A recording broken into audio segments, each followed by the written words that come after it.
Happy Man Talk Monday, man. Greg here, and I want to talk to you about the time in between. How many of us like waiting? Bueller, Bueller, Bueller. Especially when we've taken a risk or made a big decision. We want results. Oftentimes, when we seek to take the leap and pursue a big dream or follow a direction that we feel is a spiritual act of obedience to God's voice, it can take a long time to stand at the edge of the pool and decide if we're going to jump in or not. If we're going to decide to take the risk or effort to leave the gravitational pull of what was where we were. Where it may have been uncomfortable, but there was at least a security of the familiar. But we do it. We tell everyone and we move. We go. We take the leap. And then what we thought was a threshold doorway that we walk through, we find out it's a season. What? I thought it was an if-then command. If I take a step of obedience, then I should see results right away. There should be instant fruit on the trees that we were dreaming we would see. But there's not. There's time. There's waiting. There's labor. At the beginning of 2025, I was interviewed for a podcast called Make It, Share It. At that point in my life, I was stepping away from the safety of a secure job and into a significant walk of faith toward what I believe God is calling me to do. That decision was exciting and scary, and I was finally becoming comfortable telling people about the dream God had put in my heart, and it landed me on this podcast. So I just went back and watched that interview a year and a half later. First, I noticed how much grayer my hair has gotten over the last year and a half. Anybody relate? It's super interesting to watch it now looking back at myself. I saw a guy in that video who was full of confidence, at least on the outside. At the time, I knew it was a step of faith. I knew I was trusting God, and if I'm honest, I thought that first step was the essence of faith. As it turns out, it was just the beginning, the first step in a journey of faith that is about living in faithful dependency, even in the time that it takes in the in-between. I just spent some time reading in Genesis chapters 37 through 45 and the story of Joseph. We talk about this a lot. In Genesis 37, Joseph is 17 years old. Life is good. He's his dad's favorite. God gives him this dream that all these sheaves are going to bow down to him, and his brothers, stars and moon, are going to bow down to them. Well, you can imagine, if you've had siblings, how well that went over. Well, when you fast forward just a few chapters, by Genesis 42, his brothers are literally bowing down before him. Genesis 45, he's reunited with his father. Dream fulfilled. If you read the story straight down, maybe 20 minutes, half an hour. But here's the question that caught my attention. How long was the time in between? We tend to jump in our minds from dream to fulfillment, but God didn't.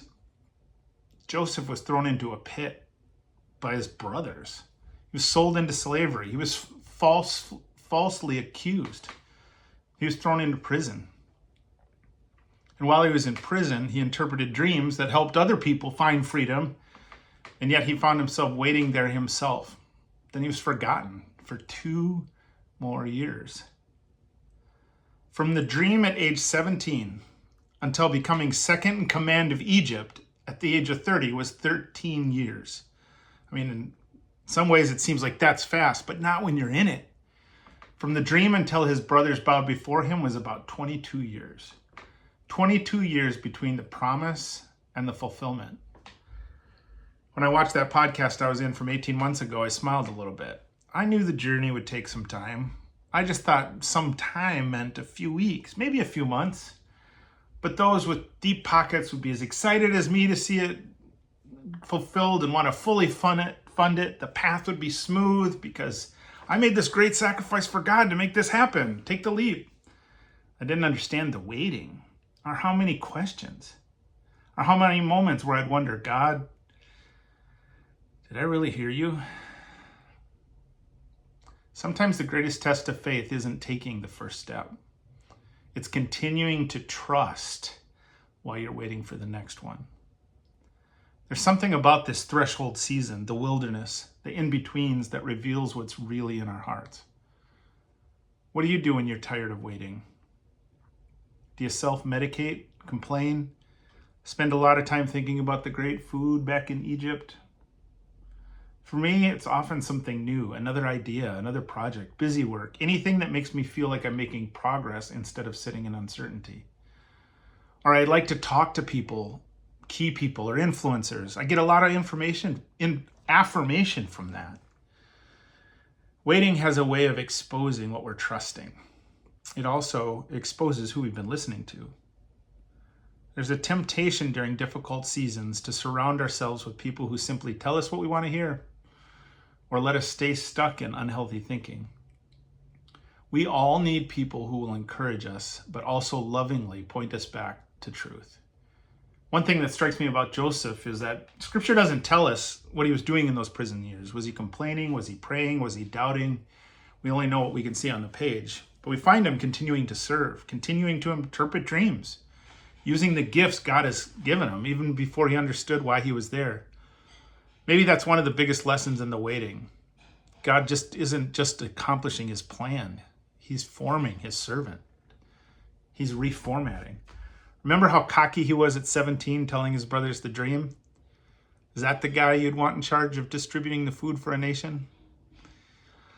The dream wasn't the only thing God was building. He was building Joseph. And I think he's doing the same thing in us. I found that when I slow down long enough to ask the questions, ask God questions, and actually listen, his answers are often surprisingly simple. God, what do you know about this situation that you want me to know? Or, what am I believing about myself that simply isn't true? You recognize these are Jamie Winship type questions. A big one for me, because I like to pick things up, is what am I doing for you, Lord, that you didn't ask me to do? When you're truly listening, the waiting may not get shorter, but it becomes more purposeful. God isn't wasting time in the in-between. He's using it to prepare us for what comes next, or prepare somebody on the other side of the bridge. You just don't know. Proverbs 16:9 says, in their hearts, humans plan their course, but the Lord establishes their steps. Recently, I heard Taylor Welch talk about how this is not a directive to not plan, but the opposite. We are to plan, and then he directs our steps, and it might not be the shortest route.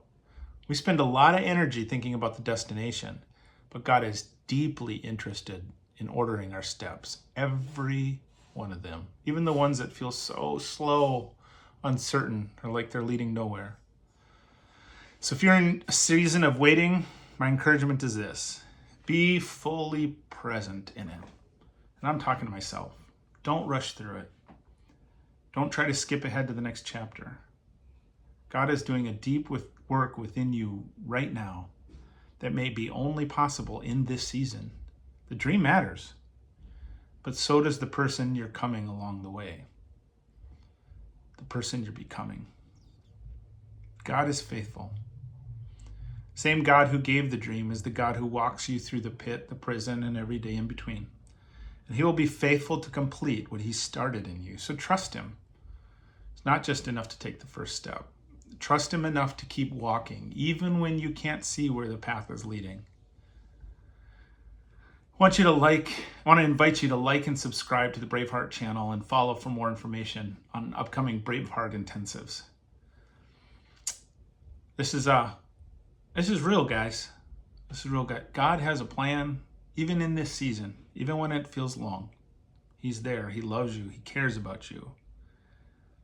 He wants to show you your true identity so you can walk in it. It's a great journey. I have no idea how long it takes, but I know he's faithful and he's good. Have a great week.